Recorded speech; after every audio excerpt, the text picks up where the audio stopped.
Well, my first encounter with Coach was when I went down to Florida State to do a ball game, and I think they were playing Buffalo. And I remember putting on some heavy underwear to go out there and referee, so I would be in sweat a little bit. And when I got in there, I found out that they must have kept the furnaces on. And by the third period, I don't think Buffalo had a guy that could stand up and run up and down the floor. They were so wore out. So he had a pretty good way of heating the gym up when they bring those teams from up north down there for the winter. I think he's a pretty intense guy. I would say probably more than intense, I would say extremely competitive in everything that he does. And I remember one time when we went up to play Bobby Knight in Indiana, and we played them in Indianapolis there in Newmarket Square Arena, and we fell behind 49-20 at the half. And I remember in the locker room, that's where you would see the differences from, say, Coach Durham and Mother Teresa. Coach probably handled a little differently. And we came back out and actually outscored Indiana in the second half, and they won the national championship that year, so I guess what he said worked. He was a super motivator, there's no doubt about that. He could say things and get you going quicker than anybody I've ever seen. He's just a character, you know. When he get going, he could get on you pretty good. If I was late or if I failed to get the players into the Western Sizzlin' for their 4 o'clock meal before the game, you know, I would be every bit as worried about that as when I was with President Bush, and if I was failing to make sure that the memo covered all the topics. And you know, he's got a high voice, and you know, he'd get upset and he'd get even higher. Gosh damn it, you guys just sit in your hot rooms there in this hotel all day long. Then we get out here and we get waxed. We get waxed. I told Zach, post him up, get him the ball. What the heck do you think we're doing out here? You guys jacking off out there on the court? I know he can sing tenor. He can sing tenor in any band he's ever been in. Hey, Andy. What is this? What are you doing? We were in a situation where they wanted to know what our superstitions was going into the SEC tournament. He said, I don't know what was Sonny's. And I said, Sonny always tries to get 2 or 3 new pair of shoes for the tournament. He said, why don't you ask Sonny why he never gets to wear that second pair? And here I am we're trying to get ready to play Kentucky, and you guys are shooting a hook shot from the corner.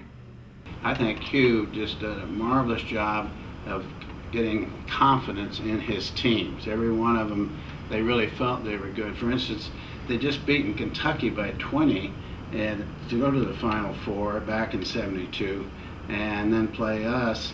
And I think they really thought they were going to beat us easily, and they almost did, easily, because with 13 minutes to go, McAdoo, our best player, we were so far behind, I kept him in the game. He fouled out, and we came back and only lost by 4. But what's interesting about that team, they were so confident they'd beat UCLA in Los Angeles, and it was just coming down to the wire. Had a brilliant game plan for almost every situation. When you consider the teams that he played during his heyday, the Kentuckys, you know, when Rupp was still around.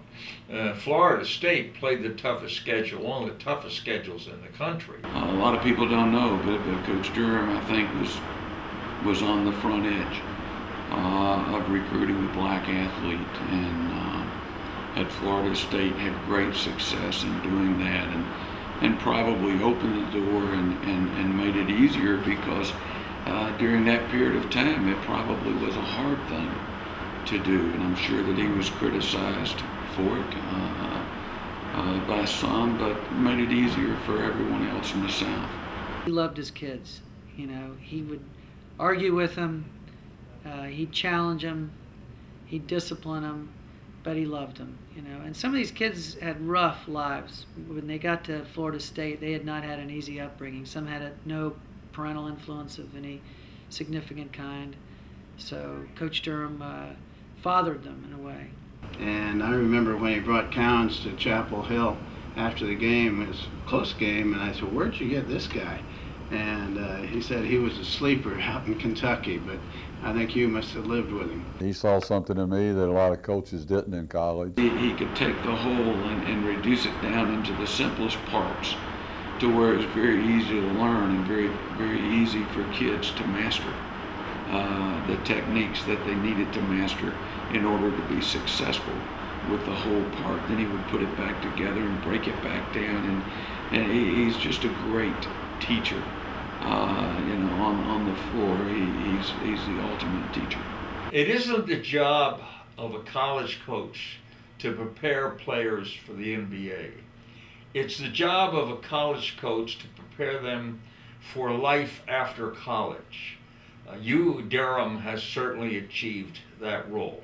We all owe you a debt of gratitude for helping us become the players and the people that we are today. What Coach and President Bush and Mother and a lot of people had in common is they're great leaders. They knew how to lead.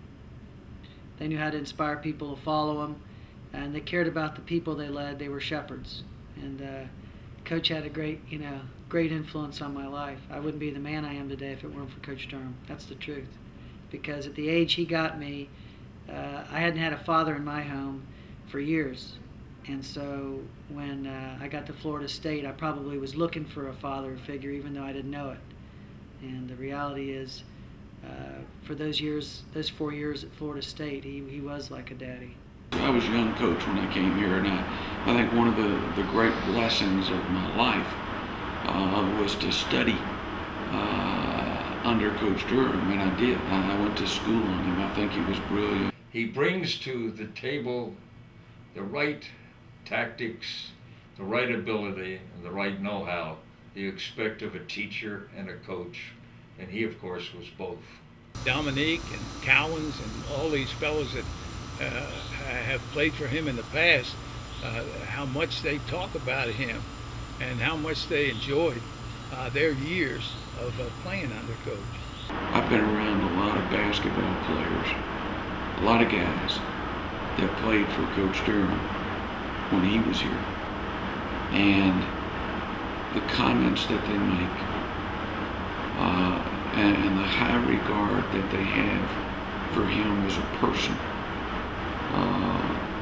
I think speaks volumes for the impact that he's had on their lives. He helped everybody, I think, that was on the team. I think he helped everybody to be a better player and understand what team was all about. He also had a lot of good ideas himself. I think he was, his teams were very hard to play against, very well coached.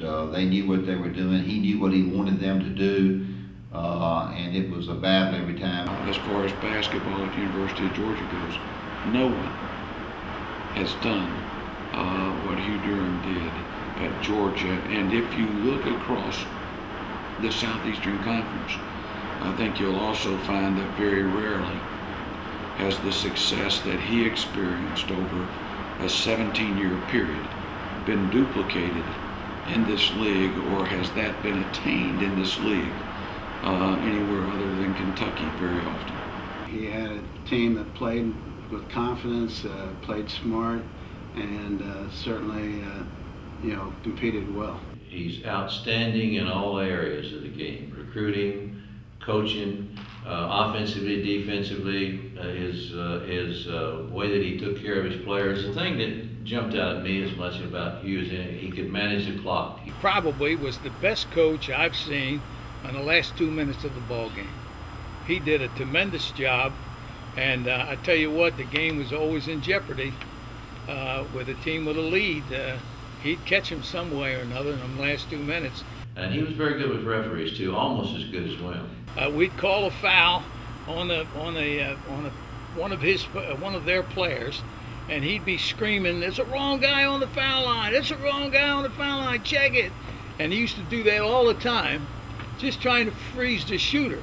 Well, Hugh and I talked basketball a great deal. And you'd be sitting in a restaurant with him, and he would take the napkin, and he's sitting there drawing plays or figuring out how he's going to rearrange his substitutions, and he was just all basketball all the time. You know, he ate, slept, and breathed the program, and so I think that was communicated to the kids that this was a sport that he loved, and that became kind of infectious. He's won over 600 games. He's been to Final Four twice. with different schools. He's coached some of the greatest players and made those guys better. I see people in the Hall of Fame now that probably hadn't done as much as he's done. I mean, to be the winningest coach in 3 different universities is pretty distinguished feat. And to be the player that he was, and to be the ambassador for the game that he has been for so many years, I think certainly he deserves it as much as many other people that are already in the Hall of Fame. Resurrected programs at Florida State and Georgia, and then pushed Jacksonville back into Division I as an entity. Where he started and built the programs he built and got as far as he got, and I'd rather have them in the Hall of Fame than the ones that had the little 2-foot putts. He's in my Hall of Fame, that's for sure, because I've coached against him, and to me, he's a Hall of Fame coach. There isn't any part of basketball that I appreciate more than his friendship, because when Hugh Durham is your friend, you've got something. He never let the success go to his head, and you can't say that about a lot of people that achieved at the level that he did. He's just a down-to-earth, honest, lovable human being. He's a great asset to college basketball. Well, he had the total package, in my opinion. He had the total deal: recruiting, coaching, off-the-court deals. It was just he's a great family man. I think he's an epitome of what a college coach would like to be and should be, and I think his record just stands out there, and it's hard to even think about how well he has done in the coaching field. I'm just proud to know Hugh Durham.